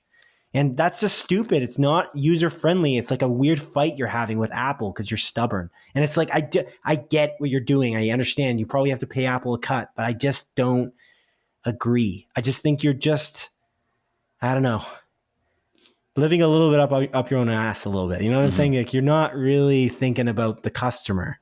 I'm curious. I get why you would stop this though, but I just find if you really want to do this like subtly, just make the user number from 4 to 3. You can't have more than 3 people watching at the same time. Because that's a crazy feature, by the way. Yeah. Why can 4 people be watching it simultaneously? Yeah. I don't know. Like, I feel like the smarter way to do this is what Crave does, where Crave, you register devices to, like, you register devices to the account, or the account to specific devices. I believe you can register one account to up to 10 devices. So that way, it's not just like you just share a password and 8,000 people use it. It'll only work on 10 devices. So if I want to watch Crave on my phone, that's one device. I have it on my PlayStation. Boom, 2 devices already. If I get another TV and put one in my bedroom, sweet, I'm going to put it in that TV as well. Boom, that's 3 devices, right? So like one user might use multiple devices depending on where they are. I think that's a far more intuitive and better way to do that system, honestly. Yeah, for sure. Other than like making you feel guilty for sharing your account password, which you might have had from the beginning of Netflix's inception. Yeah. And watch the price go up every single year or every 6 months. It's like, I've been with you from the beginning. Are you serious? Like, I don't understand. Like, really? You're going to do this now? I don't know. I agree with you. Yeah, the Crave way, although it frustrated me when I saw it initially because Netflix didn't do that, I was comparing it to Netflix. Now, I'm just going to compare Netflix to everyone else because Netflix is almost choosing not to be the leader anymore. Yeah. Which is interesting. Netflix was like, oh, we don't give a shit. We don't care. We're launching all our shows at once. We're gonna let you binge them all. We're so powerful. We've got so much content. We don't care if we put the entire season of Ozark online right away. The entire season of House of Cards. We don't care. We're so good. We don't give a shit. We want to watch it all at once. No problem. And you want to share your password with your friends and family? It's a joke. You shouldn't do that, but we don't really care. We like it. You're a subscriber. Thanks for subscribing. That's what I got the vibe. Now I'm getting this vibe like, well, we can make more money. I was like, okay. I know you guys are hurting. Like, you need to make more rev, but it's like, yeah, it's frustrating. Yeah. But yeah, I'm curious how this goes. Me too, man. All right. Story number 3. As announced by game developer Riot Games in a press release, Riot is bolstering their partnership with animation studio Fortiche Production by buying a large non-controlling stake in the studio due to the significant success of the League of Legends-based Netflix animated series Arcane. Arcane, which is based around the lore of various League of Legends video game characters, charted to Netflix's #1 series for 3 weeks in a row in November of 2021 and has won numerous awards. Fortiche had partnered with Riot for a few years prior to the launch of Arcane with the creation of various League of Legends-based music videos. In a statement, Riot CEO Nicolas Laurent said of the deal, quote, Fortiche has been an integral partner for a long time, but this agreement ensures we'll be working closely for decades to come. We hold a high bar for everyone we work with and insist they understand players deeply and focus on them relentlessly. And from day one, Fortiche has exemplified player experience first. In working with Fortiche, we collaborate to push the boundaries of what's possible and raise expectations for how games can be represented in the media. As proud as we are of Arcane, we know the best is yet to come. Unquote. Adrian, Arcane is a show you enjoy, you love it. What do you think of this relationship that Riot is bolstering with Fortiche, the animation studio? Simon, let me tell you, what I'm thinking is that this is great. I'm really happy about this. Because like you said, I freaking loved Arcane. I thought Arcane was an absolutely brilliant show. As someone that's not a fan of League of Legends and doesn't really know anything about the lore and everything, it was awesome to be kind of brought into this world with these characters and experience a 9-episode story that is just absolutely phenomenal. And now this kind of sets in stone that we will definitely be getting more Arcane, which I think we already knew about. They were, it ends on a cliffhanger. They're 100% coming out with another season. But what else are they going to come out with? What other shows are they going to make? That animation style is so unique and beautiful and awesome to look at. I'm just very excited to see what else they can come up with. And it makes me very, very just stoked that Riot had the foresight to make this decision to ensure that we're going to get this amazing content going forward.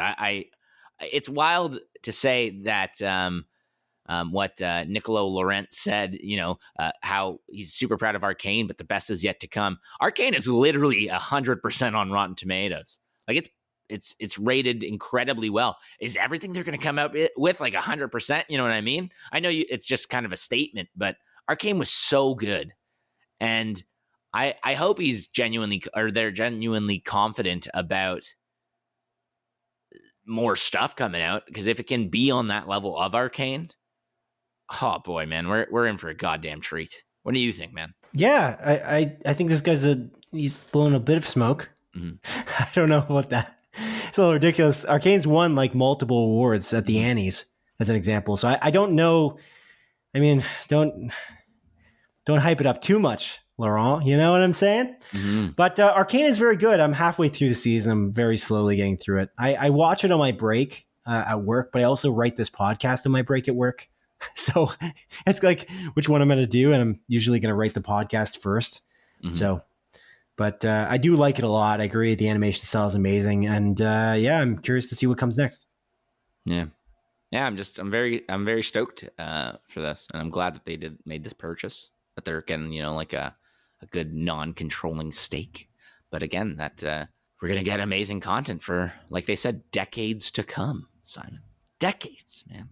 Oh, you did say decades. That's a long time. Yeah. I just realized that I read that. I was like looking at that. I'm like, did I read decades at some point? I'm like, yeah, damn. You said decades.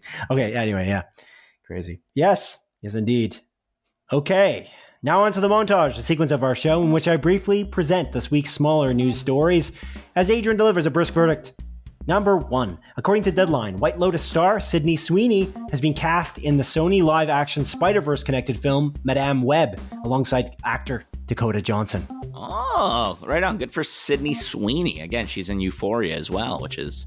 I'm excited to watch season 2. I'm going to start that soon. Number 2. According to publication Variety, Pirates of the Caribbean actor Johnny Depp will star in the animated TV series Puffins Impossible, which is being developed for Amazon and Apple TV Plus by Serbian animation studio Arcane Digital Studios. Interesting. Okay, cool. I don't know what this is about, but I'll definitely look into it. Number 3.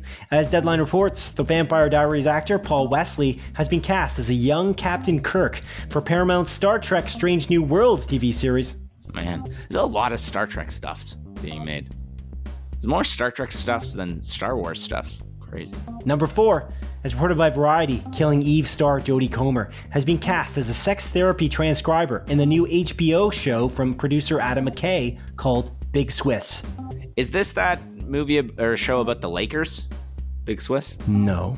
Oh. What? No, I just said what.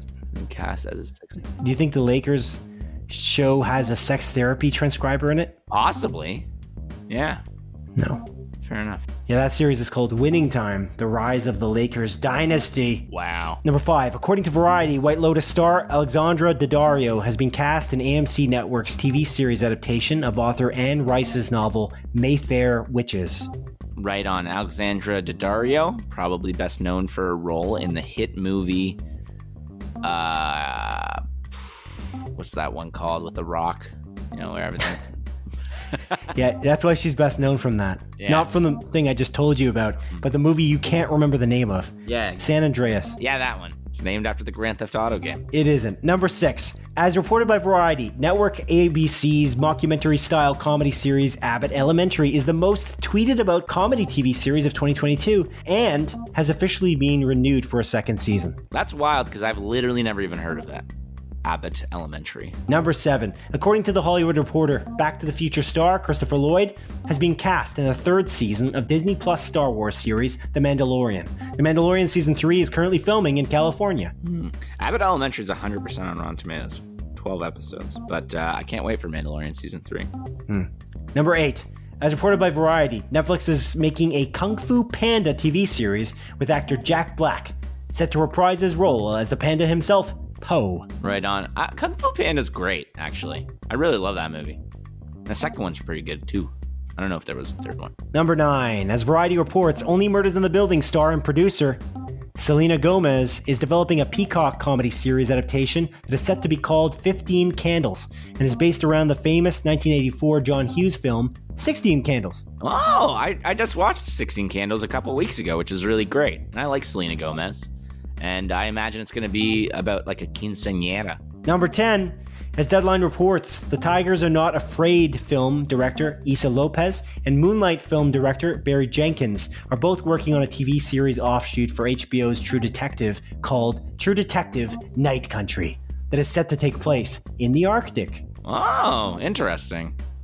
I still haven't watched any True Detectives. Oh, I thought you saw the first season for some reason. No. And that concludes the montage. Montage. No, I did not watch True Detective. Okay, Adrian, what do you got for me, buddy? What do you got for me? Simon, I got new releases for you, and there ain't many. So I'm going to rapid fire through these. Are you ready? There's only 5. Whoa, that's low. Yeah, there's only 5 that I saw. Okay. That I could find, that I could corroborate that they were releasing. And honestly, one of these, I couldn't even find showtimes for, really. So I just added it because I wanted to talk about it briefly. But anyways, I'm going to get right to it. This is for the week of March 21st to March 27th. That's a Monday to a Sunday, as it regularly is. I'm going to start with Thursday, March 24th. There's a movie coming out called Love Like the Flying Petals. It's a Netflix original Japanese love story following a photographer and a hairstylist, Simon. Okay. Now, the next few movies are all coming out on Friday, March 25th. The first one is a movie called Topside. It's confirmed by Movie Insider and the Apple TV app, and this is a video-on-demand movie about a mother and her daughter that live among a community that lives underground in an abandoned subway tunnel, but are then chased out by, I imagine, authorities, Simon. But the mother will do anything to keep her daughter safe and to keep her daughter with her as well, because she's a junkie, homeless lady that lives underground. And I imagine... Is she a junkie? Yeah, it's referenced in the trailer. Oh. Yeah. They're like, you're a goddamn junkie. One of the people say in the trailer. I watched the trailer for this. I was kind of thinking it was a similar plot line, but with tunnels instead of the wilderness to that movie we saw with Ben Foster. Yeah. Fuck, what's it called? You didn't love that movie, though, if I recall. I really liked it. Leave No Trace. Yeah. I didn't love it. I thought it was a brilliant movie. It was like I said brilliant, but I meant to say something else. I don't know why I say brilliant. Did I say brilliant? You did say brilliant, yeah. Sorry, I don't remember what I was going to say. It's a very good movie, though. It's also 100% on Rotten Tomatoes, to be clear. Mm-hmm. Stars Ben Foster and Thomasin McKenzie in the first role I feel like I've seen her in. Yeah, so. That was definitely the first role I saw her in as well. Yeah. Anyway, Simon.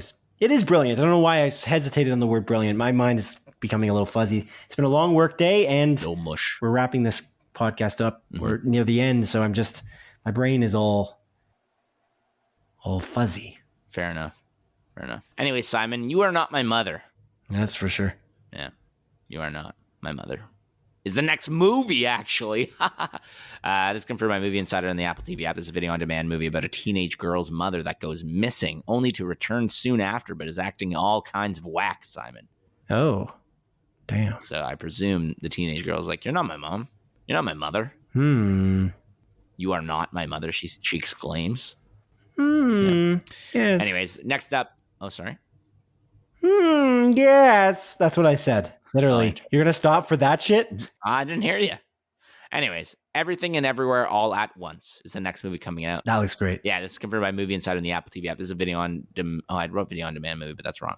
It's a theatrical release. Now, again, there's no theaters near us playing it, unfortunately, that I could find. But hopefully we get it soon, because this looks really good. I thought this is coming out in April, man. Maybe it is April. Maybe I'm wrong. But everything online said that it was... Everything online says March 25th. Oh, maybe I'm wrong. You might be right. Let me see. I don't know why I thought that. I think. Oh, you know what it is? I think I looked at the Cineplex website because it says the initial release is March 11th. So that's automatically wrong what you just said, because you said everything says that it's releasing on March 25th. Well, not everything, because you just typing it into Google gives you March 11th. Well, so automatically that's not true. Well, Rotten Tomatoes says March 25th. Movie Insider says March 25th. m.the-numbers.com, the most reliable source on the internet, says March 25th. Anyways, looks great. I'm excited for it. I think Cineplex says April 1st. Opening Friday, April 1st. Okay. I'm going to move this to next week then, okay? Just edit this part out and automatically edit into next week's video, okay? Or movie. What? Comment and podcast. What are you talking about? This portion, this entire conversation that we just had about everything and everywhere all at once. Edit this out of this week's episode. Just save it. No. And clip it in next week. I'm not doing that. That's fair. You know what? That seems like a lot of work, and I apologize for even... And also stop burping mid-sentence as well. Did I burp? Yes. You don't know you burped? I don't remember, yeah. If it did, it just snuck out. It sneaked out. It snuck out? You paused. I don't remember. It's quite rude. That's all I'm saying. Agree to disagree on this one. Yeah, okay. Anyways, the final movie that's coming out this week is The Lost City. This is confirmed by theaters. It's coming to theaters. And this is Sandra and Channing on an adventure, Simon. Yes, I saw this. This does not interest me. Yeah, me neither. Looks like. I mean, it could be good. Could be. Wasn't this the movie that was supposed to be Sandra Bullock and, what's his name? Armie Hammer? Maybe? I feel like this is the movie. Possible. Actual Cannibal Armie Hammer. Maybe it wasn't Sandra Bullock. Maybe I'm thinking of somebody else. Oh, I never mentioned this, but I actually went with my parents to watch Death on the Nile 2 weeks ago. Oh, okay. It was like a Sunday night or something. It's like a week. Yeah, I guess 2 weeks ago. 2 weeks on Sunday. No, I'm wrong. It's all right. Armie Hammer was supposed to be in a movie called Shotgun Wedding with Jennifer Lopez. Interesting. So nothing, not even connected to this at all. Yeah, actual Cannibal Armie Hammer was in Death on the Nile. Yes, he was. It's fine. Was he good? It was okay. Yeah. I didn't love it. I feel like I liked Murder on the Orient Express more, but it wasn't bad. Honestly, I felt like that movie was fine as well. I was like, that was fine. That's when I left the movie theater. Yeah, it's nothing remarkable. Because murder mysteries go like Knives Out much better as a movie that's kind of within the last 2 years. The Scream movies. The Scream movies as well. Really good. Because those are like whodunits as well. But man, so like I was in the theater. Are they? They're horror movies. Yeah, they're slasher whodunits, like meta commentary whodunits though. I wouldn't connect those two. Is that's what you're gonna go with? Like After Party, Knives Out. Even actually, After Party is not a good example because After Party is a comedy. Yeah. So, but I feel like that is closer than Scream. The Scream movies. Yeah. Come on. Knives Out's pretty funny though. No, I feel like it was pretty funny. Yeah, it could be funny. Yeah, it could be funny. But yeah. Anyways. Okay, Adrian. But that's all, baby. That's it. That's all. That's it. We should wrap this baby up. I think this is over. Adrian, do you have anything else to say to our audience before we wrap it up? I started watching Superstore. Actually, I finished the first season, and I remember you mentioned specifically that like season 1 ends on a cliffhanger, and then the first episode of season 2 on Netflix like isn't like a direct, I guess, sequel to it.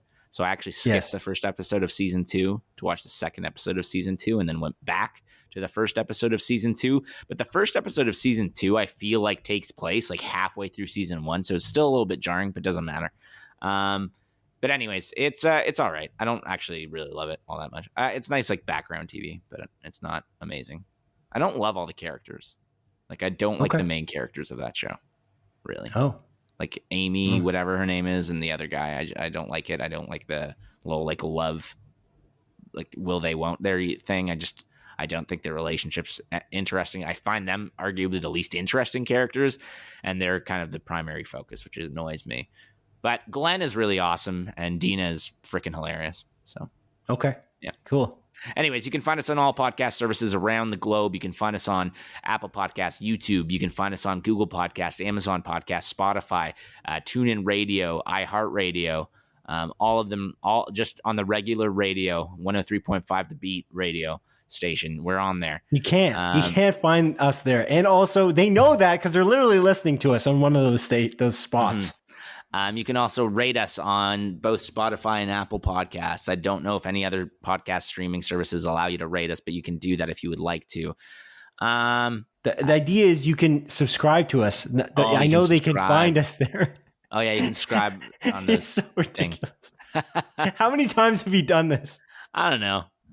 90 times. Oh man, I feel like you've said that before. Where you can find us. It's like they know where they can find us. They're at an hour and 40 minutes of episode 90. Yeah, I think they know where to go. But yeah, please subscribe. Yeah, please subscribe. For the love of God. Yeah, and you can rate us, which would help us. And you can review us on Facebook. You can review us on Apple Podcasts. That would also help a lot. On Letterboxd. You can review us on Letterboxd. You can't review us on Letterboxd. But anyway, Adrian, I don't understand that service. Thank you for joining me. I appreciate you joining me today. And that's pretty much all I got. So thank you for listening to the 90th episode of Split Focus, the film and TV podcast.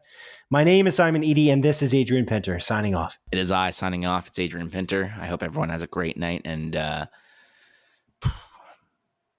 don't even know. You know whose brain isn't mush? Batman from Batman v Superman, which is a good movie, great movie even, and so is Resident Evil. Welcome to Raccoon Town Village City. Fuzzy. The word was fuzzy. Brain. And I tried to look for a synonym, and I came up with fuzzy a second time. Nice quality. Similar to Glenn. Yeah. Oh yeah.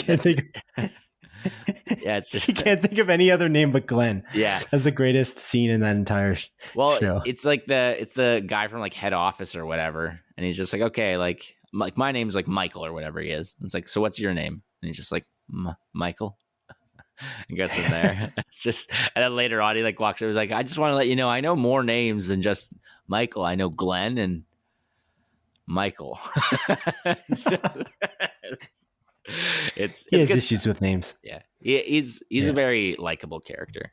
I like that he's just like this like super Christian dude as well. But again, I don't know. I like the show enough. I just don't love it. But anyways, not to continue a ramble. We're done. Take care. Goodbye. We are done. Goodbye.